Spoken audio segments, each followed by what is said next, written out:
할렐루야! 할렐루야! 지난 한 주간도 평안하셨습니까? 지난 한 주간도 좋은 일 많으셨습니까? 지난주요 날씨가 참 좋았습니다. 정말 이제 봄이 왔나 보다 라는 생각이 들기도 했습니다. 몇 번의 꽃샘추위가 있을지는 모르겠지만 결국 봄이 오게 되는 것은 자연의 이치 아니겠습니까?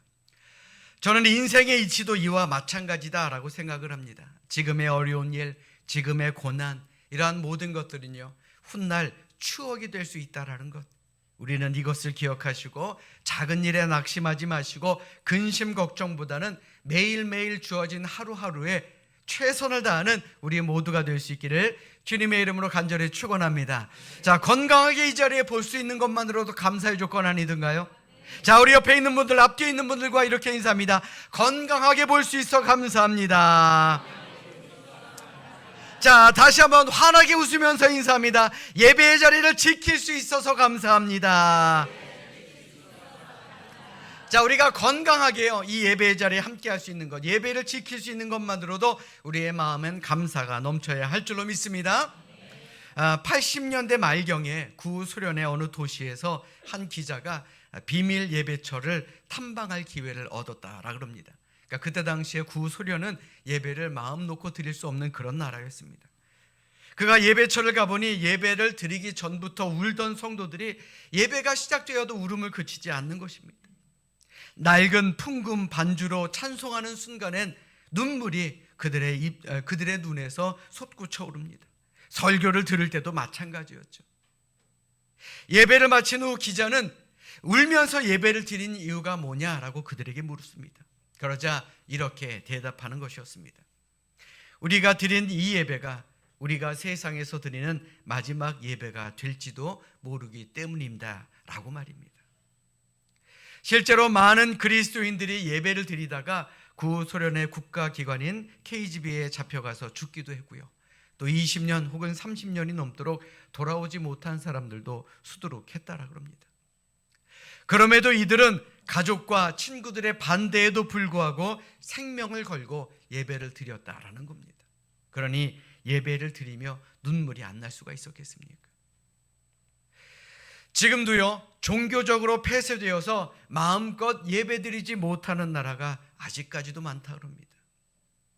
그렇게 생각해 보면 우리가 이 자리에 모여서 마음 편안하게 드릴 수 있는 이 예배, 그들의 입장에서는 얼마나 부러운 예배가 되겠느냐라는 겁니다. 아멘. 자, 우리 그런 사람들입니다. 세상 사람들의 부러움을 한 마음으로 받는 사람 말입니다. 자, 그러니 이 시간 우리가 예배할 수 있음에 감사하시고 우리 성경을 높이 드시고 우리의 믿음을 큰 소리로 고백하도록 하겠습니다. 우리 성경을 높이 드십니다. 저는 예수 믿어 구원받았습니다. 저는 예수 믿어 하나님 자녀 되었습니다. 저는 예수 믿어 천국 백성 되었습니다. 하나님께서 선물로 주신 오늘 하나님 말씀으로 가르침을 받습니다. 눈을 열어 주의 법 안에 있는 놀라운 진리를 보고 깨닫게 하소서. 아멘으로 순종하여 하나님께 영광 돌리는 삶이 되게 하소서. 아멘. 고백한 대로 살아가시기를 주님의 이름으로 축원합니다. 심리학 용어 중에 고슴도치 딜레마라는 그런 단어가 있습니다. 그러니까 헤지옥 딜레마라는 말이 있는데, 이 말은 철학자 쇼펜하우어가 만든 용어입니다. 쉽게 설명하자면 추운 어느 겨울날 서로의 온기를 나누기 위해서 동굴 안에 몇 마리의 고슴도치가 모여 있었습니다. 추우니까 모이잖아요. 왜냐하면 따뜻하니까. 그런데 고슴도치들이 모일수록 그들의 바늘이 서로를 찌르기 시작합니다. 아파서 그들은 자연스럽게 떨어지게 되죠. 그런데 또 춥다 보니 어떻습니까? 고슴도치들이 다시 모여요. 그럼 또 다시 찌릅니다. 이 일들이 계속 반복하기 시작하더라라는 겁니다. 이러한 모임과 헤어짐을 반복한 고슴도치들은 다른 고슴도치와 최소한의 간격을 두고 있는 것이 최고의 방법이다라는 것을 발견하게 되지요. 그래서 인간들도 이 거리를 유지하기 위해서 만든 약속이 뭐냐? 바로 예의라는 것입니다. 그런데 그 예의를 벗어나면 어떻게 되겠습니까? 서로에게 가시를 찌르는 고통을 주게 됩니다. 그래서 반대로 멀리 떨어져 있으면 어떻습니까? 우리는 사회적인 동물이라 외로움을 타게 됩니다. 그리고 또 가까이 가면 또 상처를 받게 되고, 모이면 상처를 주고 멀어지면 외롭고, 이것이 반복되기 때문에 인간들도 예의라는 것을 만들고 서로의 간격을 유지하도록 노력했다라는 겁니다. 여러분들 생각해 보면 우리가 가장 많이 상처를 받는 곳은 어디입니까? 우리의 가정 아니든가요? 우리가 마음 편안하게 예배드리는 이 교회 아니든가요? 사실 가까운 사람일수록 잘못했습니다, 미안합니다, 용서해 주세요, 이 말을 하기가 참으로 어려운 것 같습니다. 남들도 내 마음을 잘 알 것이다 라고 착각하기 때문에 그렇습니다. 그런데 상처를 입죠. 또 다투고 상처를 품고 그리고 포기할 때가 많다라는 겁니다. 자, 여러분들의 가정은 어떠하십니까? 늘 천국 같으십니까? 예, 아멘 하시는 분 몇 분 봤습니다. 자, 우리 교회는 어떻습니까? 우리 교회 천국 같습니까? 그런 교회가 되어야 합니다. 자, 그래서 오늘 여러분들에게 명품 크리스천이 되는 세 번째 방법, 세 번째 말씀을 전하려고 합니다. 그 제목은 바로 용서하라입니다. 오늘 본문인 미가서는 정치, 경제, 사회적으로 그리고 종교적으로 불안했던 시대에 기록된 말씀입니다. 이웃나라였던 아수르가 강대국으로 발전하면서 이스라엘 민족들에게는 전쟁의 두려움이 다가오게 됩니다. 그러니 아수르에게 조공을 바치며 살았죠. 백성들이 살기가 어려워집니다. 그러다 보니 사회 전반적으로 불의와 폭력, 거짓과 무관심으로 가득 차게 되었다라는 겁니다. 미가 선지자는 당시의 세상을 이렇게 표현합니다. 오늘 본문 이전 2절로 3절의 말씀 보십시오. 경건한 자가 세상에서 끊어졌고 정직한 자가 사람들 가운데 없도다. 그 지도자와 재판관은 뇌물을 구하며 권세자는 자기 마음의 욕심을 말하며 그들이 서로 결합하니. 이 말씀을 쉬운 성경으로 보면 이러합니다. 이 땅에 성실한 사람들은 사라지고 이 나라의 정직한 사람은 하나도 남지 않았다. 재판관들은 뇌물을 받고 재판하며 권력자들은 자기 소원을 밝히고 다닌다. 모두가 못된 짓만 꾸민다. 이게 바로 당시의 상황이었습니다. 더 안타까운 건요, 지금 우리가 살아가는 이 세상과 별반 다를 것이 없다라는 것이 우리의 마음을 더욱더 무겁게 합니다. 당시에 세상의 모습이 그랬으니 백성들과 또한 그들의 가정도 마찬가지였습니다. 미가 7장 6절의 말씀을 보시면 압니다. 아들이 아버지를 멸시하며 딸이 어머니를 대적하며 며느리가 시어머니를 대적하리니 사람의 원수가 곧 자기의 집안 사람이리로다 라고 말씀합니다. 세상이 평안하지 못하니 가족들 간에도 평안하지가 못한 겁니다. 여러분도 한번 생각해 보십시오. 여러분들의 마음을 아프게 만들고 여러분들의 가슴을 쥐어뜯게 만들고 여러분들의 눈에서 눈물 나게 하는 사람이 과연 누굽니까? 일면식도 없는 전혀 생판 모르는 남이 나에게 상처를 주던가요? 그렇지 않습니다.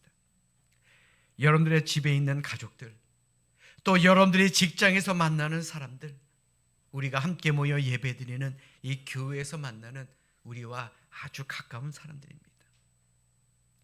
가까이에 있는 사람들 때문에 마음이 아프고 가까이에 있는 사람들 때문에 눈물 흘리고 가까이에 있는 사람들 때문에 미워하며 탄식하는 것입니다.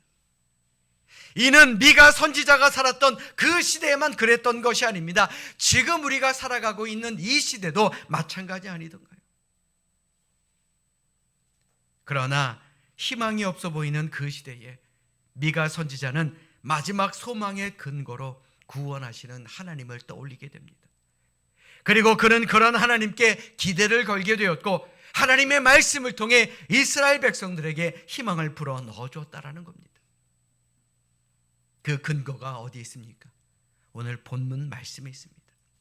하나님은 용서하시는 하나님이며 진노를 오래 품으시지 아니하시는 분이 바로 우리 하나님임을 미가 선지자는 알았기 때문에 그렇습니다.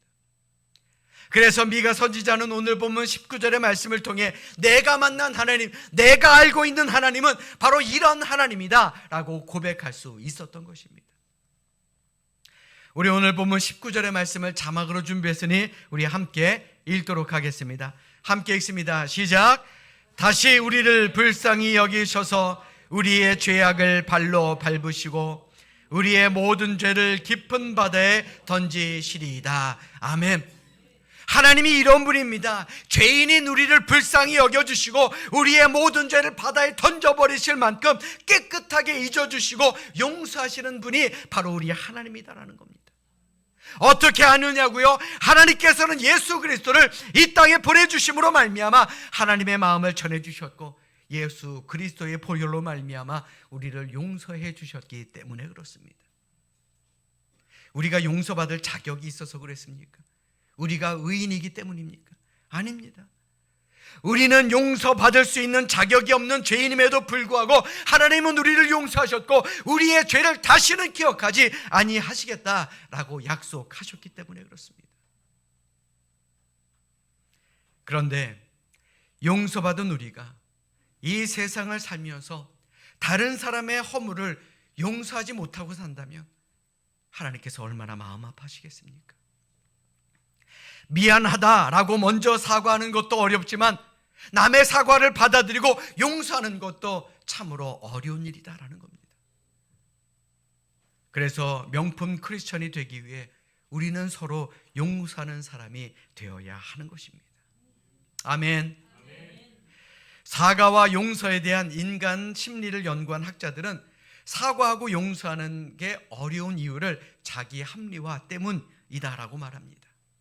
그러니까 이게 무슨 말이냐? 쉽게 예를 들어서 운전할 때를 한번 가정해 봅시다. 꽉 막힌 도로가 있습니다. 그런데 갑자기 끼어드는 차가 있죠. 여러분들 마음이 어떠십니까? 바로 그 얘기를 하는 겁니다. 자, 내가 끼어들 때는 어떻습니까?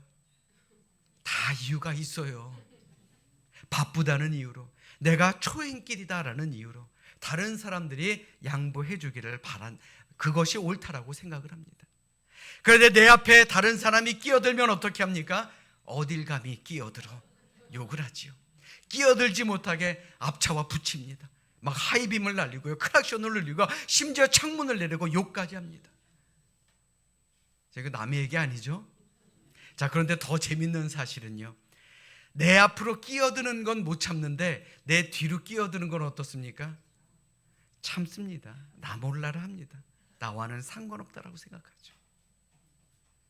많은 사람들이 자기가 잘못했다라는 생각을 하지 못한다 그럽니다. 혹 내가 잘못을 했다 할지라도 내 잘못은 정당한 것이다, 이유가 반드시 있다라고 생각합니다. 그래서 나 사과하지 않아도 돼 라고 생각하는 것이 바로 자기 합리화에 빠진 인간의 모습입니다. 그런데 반대로 어떻습니까? 누군가의 사과를 받아야 되면 그 정도의 사과 가지고는 모자라, 진정성이 없어 라고 이야기하는 게 바로 우리의 모습이다라는 거예요. 그러면서 자신은 평생 실수 한 번 한 적이 없는 사람처럼 말하고 행동한다라는 것이죠. 신학자이자 영성가로 잘 알려진 헨리 나우에는 용서의 어려움에 대해서 이렇게 말합니다. 우리는 곧잘 용서합니다 라고 말한다. 그러나 그 말을 하는 순간에도 마음에는 분노와 원한이 남아있다. 여전히 내가 옳았다는 말을 듣고 싶고 아직도 사과와 해명이 듣고 싶다. 뿐만 아니라 너그러이 용서했다는 칭찬까지 누리고 싶어한다 라고 말입니다. 말로는요 용서한다 하면서도 마음으로는 용서하지 못합니다. 용서하는 그 행위를 통해서 오히려 내가 칭찬받기를 원하는 것입니다. 이게 바로 세상 사람들의 모습입니다. 오늘을 살아가는 우리의 모습이다라고 할 수도 있다라는 거죠. 그런데 한번 생각해 보십시오.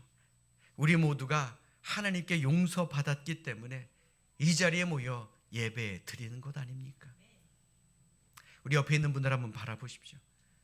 우리 모두 똑같은 죄인들입니다. 그러나 우리는 용서받은 사람입니다. 그래서 이 자리에 있다라는 겁니다. 여러분들 생각해 보십시오.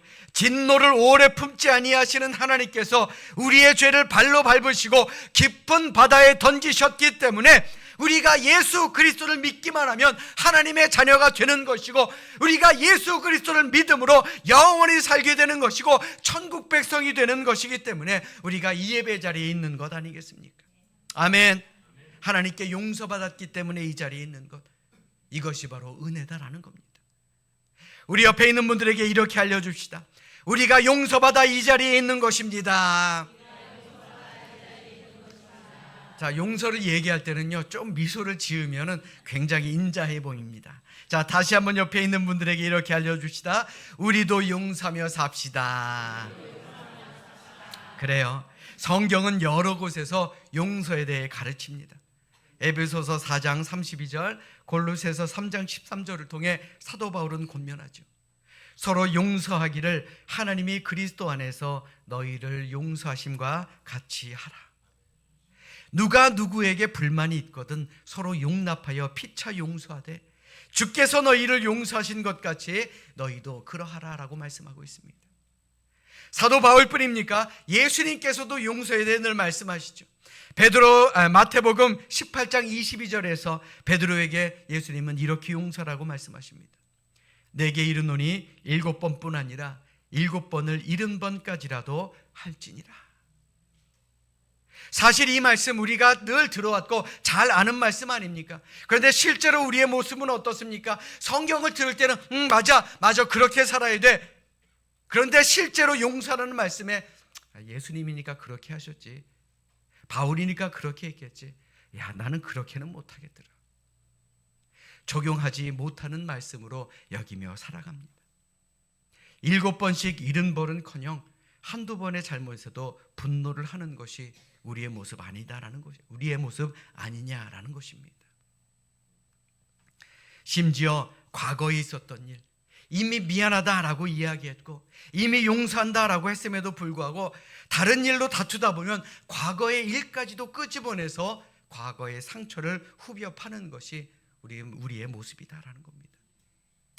자, 여러분들에게 묻겠습니다. 가족들 간에 다툼이 있을 때 혹은 부부싸움을 할 때 지금 있는 그 이야기만 가지고 싸우던가요? 웃으시는 분들은 뭔가 있습니다. 과거에 있었던 일, 아주 잊어버렸던 일까지도 끄집어내가지고 서로에게 더 큰 상처를 주는 것, 그게 우리의 모습 아니던가요? 안타깝게도 이런 모습이 형제들, 부부 사이에는 마찬가지고 교회 안에서도 있다라는 겁니다. 그게 뭡니까?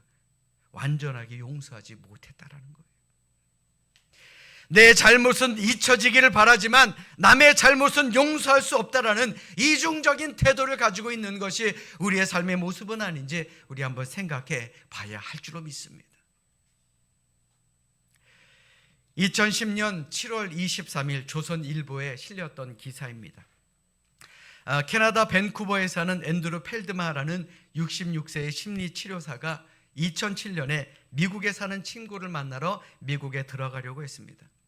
그런데 미국 국경수비대원이 인터넷으로 그의 이름을 치고는 입국을 거절하게 됩니다. 왜냐하면 구글 검색 결과를 보면 그가 1960년도에 발표한 한 논문이 문제가 되었기 때문에 그렇습니다. 1960년이요. 그 논문이 뭐가 문제가 되었느냐? 1960년대 그가 환각 물질인 LSD라는 마약을 심리치료 효과에 연구하고자 스스로 투약한 결과를 발표했기 때문에 그렇습니다. 심리치료에 이 마약 환각 물질인 LSD가 효과가 조금 있더라, 그걸 발표한 거예요. 아니, 젊은 시절 아닙니까? 그것도 40년 전에 금지 약물을 연구하기 위해서 복용했다라는 이유로 그는 미국의 입국 금지 통보를 받게 된 것입니다. 요즘 통신이 발달하면서 그동안 사회적으로 존경을 받아오던 유명 인사들도 잘못이 드러날 때가 많습니다. 청소년 시기에 약간의 반항심으로 저지른 일들도 다 드러나는 시대를 우리가 살아가고 있습니다. 자료를 조금만 찾아보면요, 보통 사람들의 과거 행적 다 드러나게 된다고 그러더라고요. 여러분들은 SNS 잘 하십니까? 우리 교회는 나이가 많으셔서 SNS를 잘 안 하시는가 봅니다. 저도요 SNS를 안 합니다.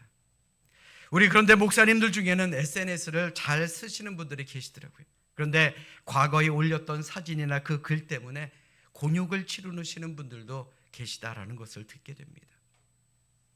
컴퓨터를 잘 사용할 줄만 알면 한 개인의 정보 누구든지 쉽게 알 수 있습니다. 이렇게 모든 것을 완벽하고 저장하는 시대가 되다 보니까 사람들이 어떻습니까? 서로의 실수와 잘못을 덮어주고 용서하기가 점점 힘들어지는 그런 시대를 우리가 살아가게 되었다는 겁니다. 이제는요 감추고 살기가 어려운 시대를 우리가 살아가게 되었고 흔적 하나 남는 그런 시대가 되었다는 겁니다. 더 무서운 것은 사람들이 그런 것조차 용납하지 않는다라는 거예요. 그러니 마음속에 남아있는 것 그들이 지울 수가 있었겠느냐라는 겁니다. 그러나 하나님은 어떤 분입니까? 오늘 본문 19절의 말씀 우리 다시 한번 읽도록 하겠습니다. 우리 19절 말씀입니다. 함께 읽습니다. 시작. 다시 우리를 불쌍히 여기셔서 우리의 죄악을 발로 밟으시고 우리의 모든 죄를 깊은 바다에 던지시리이다. 아멘. 이런 분이 하나님입니다. 우리는 이해하지 못하고 용서하지 못하고 기억을 지우지도 못하지만 하나님은 우리를 불쌍히 여겨주셔서 우리의 죄악을 발로 밟으시고 우리의 죄를 깊은 바다에 던지시는 분이다 라고 성경은 말합니다. 사랑하는 여러분, 명품 크리스천이 되는 길 결코 쉬운 길은 아닙니다. 그런데 불가능한 일도 아닙니다. 나를 조금만 내려놓고 내 자존심, 내 고집, 내 생각, 내 판단을 조금만 내려놓으시면 됩니다. 남에게 상처를 주었을 때는 얼른 가서 사과하고요, 남이 나에게 한 잘못은 얼른 가서 용서해 주시고 기억에서 지워버리면 되는 것 아니겠습니까? 언제까지 잊지 않고 기억하고 마음의 응어리로 남겨두시려 하십니까?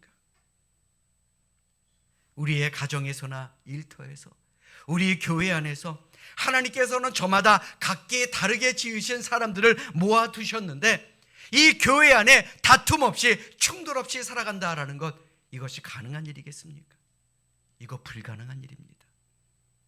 그렇기 때문에 우리에게는 용서가 필요하다라는 겁니다. 나중에 여러분들 모두가 천국에 갔는데 내가 살아생전 미워하고 용서하지 못했던 사람이 천국에 있다라고 한번 생각해 보십시오. 그 사람이 싫어서 천국에서도 모른 척하며 사시겠습니까? 고개 좀 드세요. 아니면 그 사람이 싫다 그래서 그 사람이 없는 지옥으로 가시려고 하십니까? 2009년 4월 6일 국민일보 겨자씨에 이런 기사가 있습니다. 제목은 복수냐 용서냐입니다. 그 기사를 보면 이럽니다. 용서는 고통을 잊는 것이 아니다. 원수들로부터 받은 수치와 모욕이 없는 듯이 내숭을 떠는 것도 아니다. 반드시 벌을 받아야 할 상대편에게 보복을 하지 않는 것이 용서이다. 누군가를 미워하면 괴롭다. 향나무를 보아라. 향나무는 자기를 찍는 날에도 향기로운 향을 묻힌다. 나에게 상처를 입힌 이들을 너그러이 용서하면 내가 먼저 행복해질 수 있다 라고 말입니다.